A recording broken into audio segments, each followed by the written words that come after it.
नाम बदलने की राजनीति में उत्तराखंड का अपमान, पहाड़ के लोगों का दर्द किनारे कर मनमर्जी में व्यस्त सरकार, पुष्कर सिंह धामी को घेरने के चक्कर में त्रिवेंद्र सिंह रावत कुछ सवालों के घेरे में और अगले विधानसभा चुनाव से पहले आखिरी टेस्ट की तारीख। यह है इस हफ्ते की खबरों का साथ। नमस्कार, मैं गिरीश। आज के वीडियो में हफ्ते भर की खबर बात।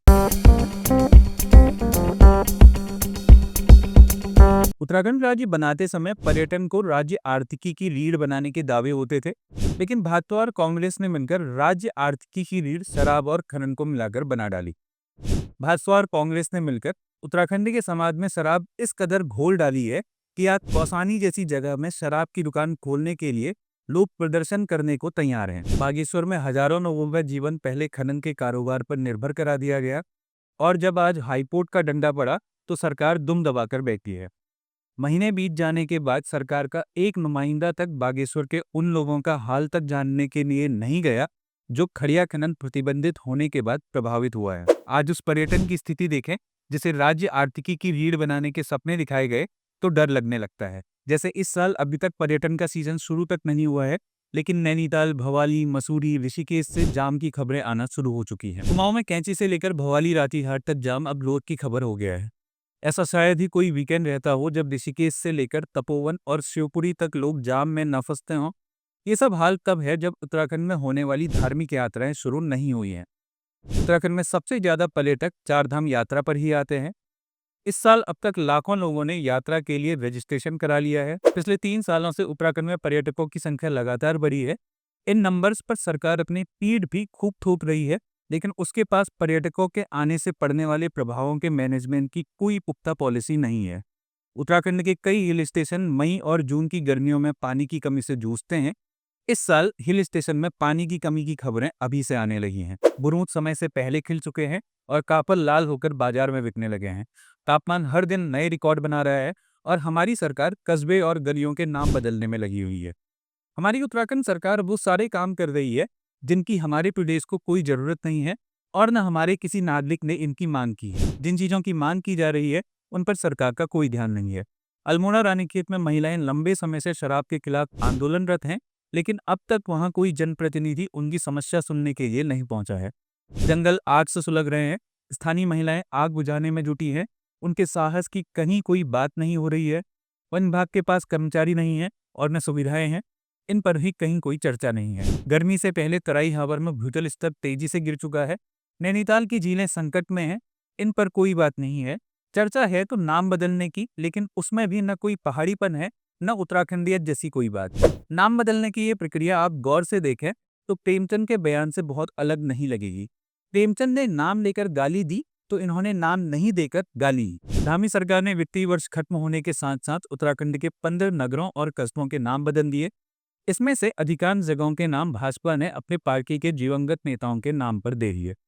हम जानते हैं नाम बदलने का पूरा खेल राजनीति से प्रेरित है, लेकिन इसके बावजूद कुछ तो सम्मान उत्तराखंड के स्वतंत्रता संग्राम सेनानियों, साहित्यकारों, खिलाड़ियों, वैज्ञानिकों, राज्य आंदोलनकारियों, इंजीनियरों और देश के 2-2 रेजिमेंट देने वाले शहीदों का होना चाहिए। नाम बदलने के पीछे सरकार ने तर्क दिया है कि लोगों की जनभावना के अनुरूप नाम बदले गए हैं। अब आप इतने भूले भी नहीं हैं कि इतनी सी बात नहीं समझ पाए होंगे कि ऐसा कौन सा जन होगा जिसकी भावना मोहम्मदपुर जट को मोहनपुर जट करने की रही होगी या काठगोदाम पंचक्की चौराहे को बोल बलकर मार्ग करने की होगी। पहले तो बिना जनता की मांग के इस तरह के काम करना ही फालतू है। दूसरा, सब कुछ ताक पर रखकर आपको मनमर्जी करनी ही है तो इसमें तो राज्य के लिए खून पसीना बहाने वालों का सम्मान रखा जाना चाहिए था।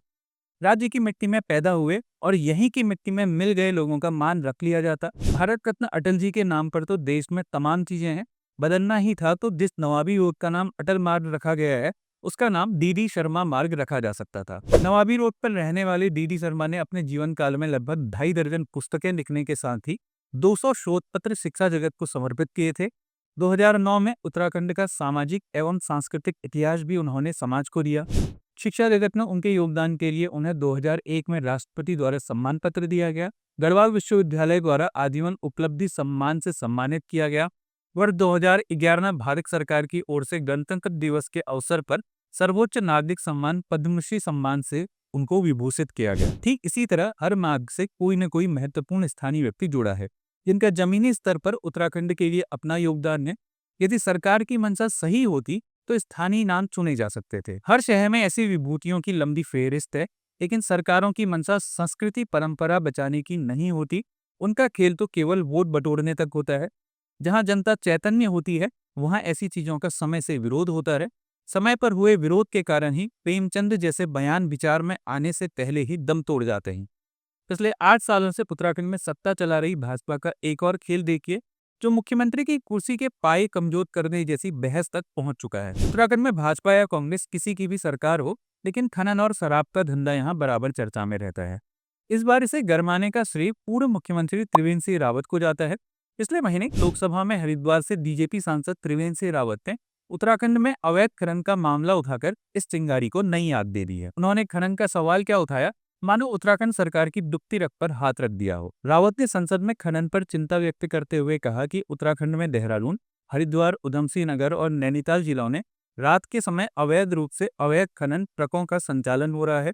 ये न सिर्फ पर्यावरण और कानून व्यवस्था के लिए मुद्दा बनता जा रहा है, बल्कि जनता की सुरक्षा को भी गंभीर रूप से प्रभावित कर रहा है। इस पर सीधे सरकार का कोई नुमाइंदा तो सामने नहीं आया, लेकिन खनन सचिव ब्रिजेश संत ने प्रतिक्रिया दी, जिसे सीएम का जवाब माना जाने लगा। खनन सचिव ब्रिजेश कुमार संत ने दावा किया कि उनकी निगरानी में अवैध खनन पर नियंत्रण पाया गया है और पहली बार 200 करोड़ रुपए का राजस्व कमाया गया है। संत के बयान से विवाद और गहरा गया। इससे गुस्साए रावत ने खनन में अफसरों की मिलीभगत को लेकर ही अंदेशा जता दिया। रावत ने खनन अफसर की नीयत पर सवाल उठाते हुए कहा कि क्या अफसर ने सिर्फ 2 घंटे में इस मामले की जांच कर ली? यह भी जांच का विषय है कि कहीं वह भी खनन वालों के साथ मिले तो नहीं है। यहाँ तक भी सब सही था, लेकिन इसके बाद संत के जवाब पर जब मीडिया ने त्रिवेंद्र की प्रतिक्रिया मांगी, तो उन्होंने कह दिया कि शेर कुत्तों का शिकार नहीं करते। इससे उत्तराखंड आईएएस एसोसिएशन के साथ साथ पूरे दलित समाज में गुस्सा उपज आया। त्रिवेद के बयान पर राज्य आईएएस एसोसिएशन ने आपत्ति जताई। एसोसिएशन ने अपने अध्यक्ष आनंद वर्धन की अध्यक्षता में 30 मार्च 2025 को एक आपातकालीन बैठक की और इसे लेकर एक स्टेटमेंट भी जारी किया। इसमें बताया गया कि बैठक में सदस्यों ने सर्वसम्मति से एक प्रस्ताव पारित किया है, जिसमें अधिकारियों की गरिमा और स्वाभिमान को बनाए रखने की जरूरत पर जोर दिया गया। इसके बाद कांग्रेस के साथ साथ भाजपा का एक पूरा गुट त्रिवेंद्र रावत पर हमलावर हो गया। भाजपा प्रदेश अध्यक्ष और केंद्रीय राज्य मंत्री अजय टम्टा खुलकर सरकार के पक्ष में बोलते नजर आए। चर्चाएं यहां तक चलने लगी कि त्रिवेंद्र रावत धामी सरकार को अस्थिर करना चाहते हैं। इसके बाद रावत को खुद बयान देकर कहना पड़ा कि वो मुख्यमंत्री के दावेदार नहीं है, वो सांसद हैं और यहीं पार्टी की सेवा करेंगे। इसके बाद मामला स्थान पोता नजर आ रहा है। हालांकि ऐसा नहीं था कि उत्तराखंड में अवैध खनन का मुद्दा केवल राजनेताओं द्वारा ही उठाया गया। साल 2023 के मार्च महीने में जारी कैग की रिपोर्ट में अवैध खनन का मामला उजागर हुआ था। कैग की रिपोर्ट के अनुसार 2017-18 से लेकर 2020-21 के दौरान 37.17 लाख टन अवैध खनन होने का जिक्र किया गया था। इस दौरान उत्तराखंड के मुख्यमंत्री त्रिवेंद्र सिंह रावत थे। साल 2017 से साल 2021 के बीच हुए अवैध खनन की वजह से सरकार को करीब 45 करोड़ रुपए का राजस्व नुकसान हुआ था। कैग की रिपोर्ट जारी होने के बाद उस दौरान अवैध खनन का मामला काफी अधिक चर्चाओं में रहा था। अब अजब बात यह है कि आज वही त्रिवेंद्र सिंह रावत राज्य में खनन में गड़बड़ियों का आरोप लगा रहे हैं, जिनके कार्यकाल की बात सीएजी की रिपोर्ट में हुई थी।